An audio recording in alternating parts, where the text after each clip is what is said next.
बिस्मिल्लाहिर्रहमानिर्रहीम, अस्सलाम वालेकुम। मैं हूं Nabeel Tariq but point of view Facebook और यूट्यूब चैनल से।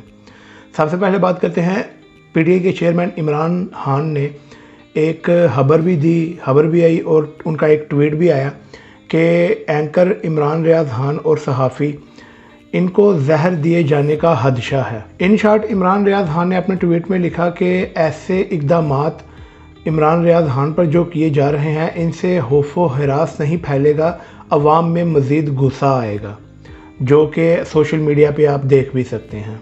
और बेशक वो कौमें बर्बाद हो जाती हैं जहाँ पर सच बोलने वाले और हक पर बात करने वाले को तो काल कोठरी में रखा जाता है, और जो मुजरिम है, जो बड़ा जुर्म करे और मुल्क को लूटे, उसको मुल्क पर मुसल्लत कर दिया जाता है। एक और ट्वीट सामने आया, मैं आपको पढ़ के सुना देता हूँ कि इमरान रियाज खान को जेल में खाने पीने में ऐसी चीज़ें दी गई जो इसकी जान ले सकती हैं, इसलिए इसको टेस्ट करवाने के लिए दुबई नहीं जाने दिया क्योंकि इनका राज खुल जाएगा। ज़ाहिर है अगर वो दुबई गए, उधर से रिपोर्ट आ गई कि जहर मौजूद है खून में, तो केस बनेगा। केस किन पे बनेगा? जिन जिन के पास जिस थाने में वो रहे। खैर वो लिखते हैं कि इनके राज खुल जाएंगे, डाकू बाहर जा सकते हैं जिन्होंने पाकिस्तान को लूटा है, लेकिन एक सहाफ़ी नहीं जा सकता बाहर। उनको क्यों रोका है? बात बिल्कुल ठीक है कि जो मुल्क को लूटे, ज़्यादा लूटे, वो तो ठीक है। जो कम लूटे और जो गद्दार नहीं, जो मुहिब्बे वतन है, वो पाकिस्तान से बाहर नहीं जा सकता। इमरान रियाज खान को चाहिए था कि वो भी बड़ी बड़ी करप्शन करते नवाज शरीफ की तरह, तो वो भी बाहर चले जाते, उनको भी कोई नहीं रोकता।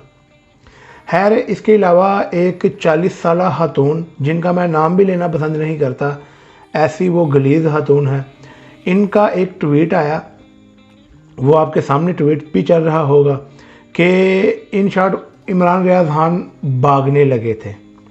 तो बीबी भागने से याद आया कि जो फ्राडिया मरने की एक्टिंग करके अदालत को 30 दिन का पचा लगा के, 30 दिन का कहकर बयान हल्फिया में 30 दिन का रिटर्न लिखा, तो बाहर जा चुके हैं, जिनके लिए ख्वाजा आसफ ने कौमी असम्बली में कसम भी खाई कि इनको बाहर जाने दिया जाए, ये मर जाएंगे, ये ठीक हो जाएंगे तो ये वापस आ जाएंगे।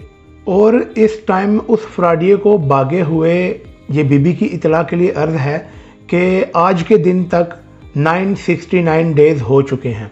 आपके मुतलका नंबर मैंने बोला है। खैर इसके अलावा हुकूमत ने, क्योंकि वो हुकूमत में है, मरीम औरंगज़ेब बीबी का एक बयान आया, खबर आई कि हुकूमत ने इमरान खान के खिलाफ आर्टिकल 6 पर केस बनाना शुरू कर दिया है, कार्रवाई शुरू कर दी है।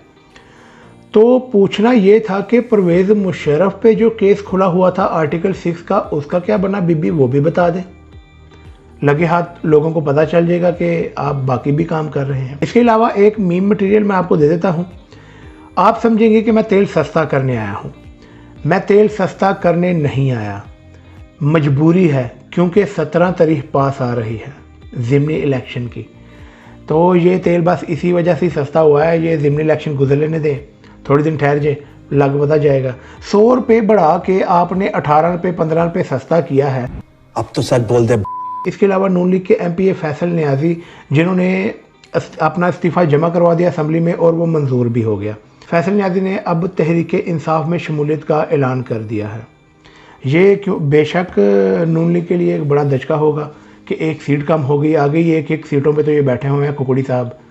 इसके अलावा ज़राए के मुताबिक राना सनाउल्लाह ने सोशल मीडिया पर क्रैकडाउन करने का फ़ैसला कर लिया। जो बोलेगा, जो सच बोलेगा, उसको उठा लिया जाएगा, ऐसा ज़राए कह रहे हैं। ये भी आप करके देख रहे हैं, कोई हसरत बाकी ना रह जाए कि आपने ये करके नहीं देखा, होना इससे भी कुछ नहीं है, ये आपकी सोच है। खैर इसके अलावा सिंध में हंगामा आराई और लासानी फसादात अपने अरूज पर हैं इस टाइम। ये पीपल पार्टी ने जानबूझकर लासानियात फैलाई। सिंध में बल्दियाती इंतखाबात और जनरल इंतखाबात की वजह से ये लासानियत की बुनियाद पर ही एक सूबे को आज तक इन्होंने यरगमाल बनाया हुआ है। 40 साल से ये यही कुछ कर रहे हैं। अभी थोड़ा इंतज़ार और कर लें, क्योंकि कराची में आपको मुहाजिर कार्ड खेलते हुए लोग नज़र आएंगे, क्योंकि इनके पास और कोई चारा नहीं है। वही पुराने हथकंडे, वही सब कुछ पुराना, कुछ नहीं बदलेगा इस मुल्क में। अभी तक की सूरत हाल के मुताबिक। तो खैर आज की वीडियो के लिए इतना ही। मुझे इजाज़त दीजिए। हमारे पॉइंट ऑफ व्यू फेसबुक और यूट्यूब चैनल को लाइक करें, सब्सक्राइब करें। अस्सलाम वालेकुम।